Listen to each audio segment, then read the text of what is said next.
பர்னபாவும் பவுலும் முதல் கிறிஸ்தவ மிஷனரிகளாக பரிசுத்த ஆவியானவரால் தேர்ந்தெடுக்கப்பட்டார்கள். சபை மூப்பர்கள் அவர்கள் மேல் கைகளை வைத்து அவர்களை அபிஷேகம் பண்ணி அனுப்பி வைத்தார்கள். பரிசுத்த ஆவியானவர் அவர்களை வழிநடத்தினார். கிபி 45 இந்த முதல் மிஷனரி பயணம் துவங்கியது. பவுலும் பர்னபாவும் கூட அப்போஸ்தலர்கள் என்று அழைக்கப்பட்டார்கள் என்பது குறிப்பிடத்தக்கது. பர்னபாவின் சொந்த இடமான சீப்புரு தீவின் சாலமி பட்டணத்தில் தங்களின் ஊழியத்தை துவங்கினார்கள்.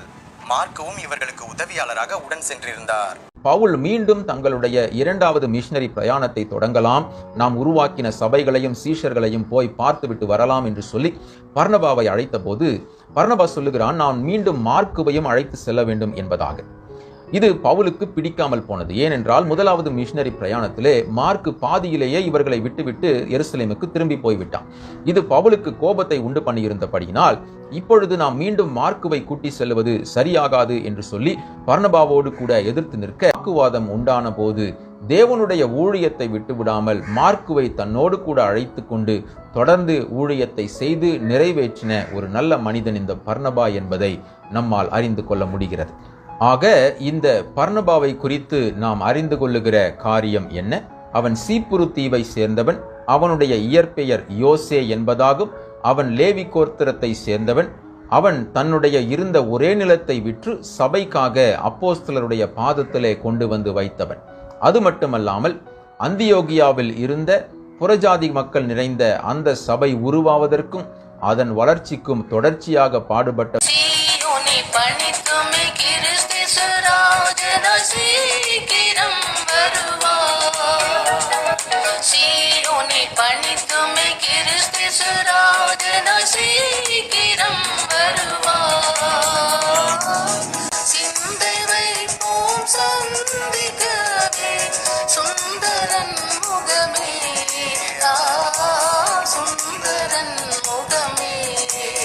அழகானவங்க நிறைய பேர் இருக்காங்க. உலகத்துல எத்தனையோ பேர் இசை ஞானிகள் இருக்காங்க, பெரிய சிங்கர்ஸ் இருக்காங்க, பிச்சு கலையாம பாடுறவங்க இருக்காங்க, நல்லவங்க இருக்காங்க, ஹெல்பிங் மைண்ட் உள்ளவங்க நிறைய பேர் இருக்காங்க. அவன் பாஸ்டர் ரிஜெக்ட் பண்ணிருக்கலாம், அம்மா அவனை ரிஜெக்ட் பண்ணிருக்கலாம், அவனுக்கு தூக்கி போடுறா, அவனுக்கு சரியா பாட தெரியலடா, அவனுக்கு தூக்கி போடுறா, அவனுக்கு எதுவுமே தெரியலடா, அவன் சரியில்லடா, அவனை தூக்கி போடுறா. ஆனா அவன் எதுக்கு? அவன் மூஞ்சிய பாரு, அவன் கலரை பாரு. எத்தனையோ பேர் உன்னை தூக்கி தூக்கி வேணாம் வேணான்னு விசாரிச்சாலும் ஏசப்பா அவனுடைய கையில மட்டும் உன்னை இன்னைக்கும் கர்த்தர் வச்சிருக்கிறாரு. இயேசுவை போல மன்னிக்கிற சுபாவம் நமக்கு தேவை. காயப்பட்டு அவமானப்படுத்தப்பட்டு நிந்திக்கப்பட்டு கேவலப்படுத்தப்பட்டு அந்த சிலுவையிலே தொங்கிக் கொண்டிருந்த சமயம் ஒரு குற்றமும் செய்யாத அவர் மீது அபாண்டமான பழி சுமத்தப்பட்டு அவரை சிறுமைப்படுத்தி கேவலப்படுத்தி சிலுவையிலே தொங்க வைத்த சமயம், அந்த சமயத்தில் பிதாவே இவர்களுக்கு மன்னியும் என்று மன்னிக்கிற ஒரு ஜெபத்தை செய்கிறார். யார் மீதாவது உங்களுக்கு ஒரு குறை உண்டானால் மன்னியுங்கள். பர்னபாவும் பவுலும் முதல் கிறிஸ்தவ மிஷனரிகளாக பரிசுத்த ஆவியானவரால் தேர்ந்தெடுக்கப்பட்டார்கள். சபை மூப்பர்கள் அவர்கள் மேல் கைகளை வைத்து அவர்களை அபிஷேகம் பண்ணி அனுப்பி வைத்தார்கள். பரிசுத்த ஆவியானவர் அவர்களை வழிநடத்தினார். கிபி 45 இந்த முதல் மிஷனரி பயணம் துவங்கியது.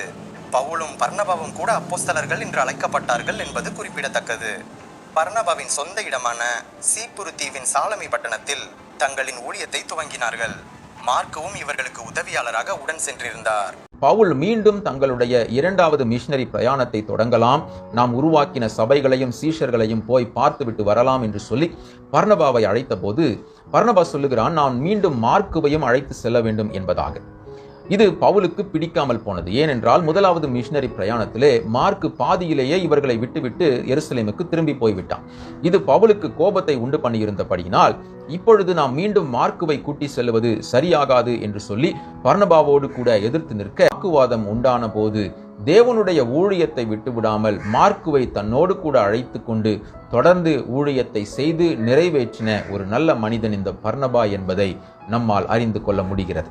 ஆக இந்த பர்னபாவை குறித்து நாம் அறிந்து கொள்ளுகிற காரியம் என்ன? அவன் சீப்புரு தீவை சேர்ந்தவன். அவனுடைய இயற்பெயர் யோசே என்பதாகும். அவன் லேவி கோத்திரத்தை சேர்ந்தவன். அவன் தன்னுடைய இருந்த ஒரே நிலத்தை விற்று சபைக்காக அப்போஸ்தலருடைய பாதத்திலே கொண்டு வந்து வைத்தவன். அது மட்டுமல்லாமல் அந்தியோகியாவில் இருந்த புறஜாதி மக்கள் நிறைந்த அந்த சபை உருவாவதற்கும் அதன் வளர்ச்சிக்கும் தொடர்ச்சியாக பாடுபட்ட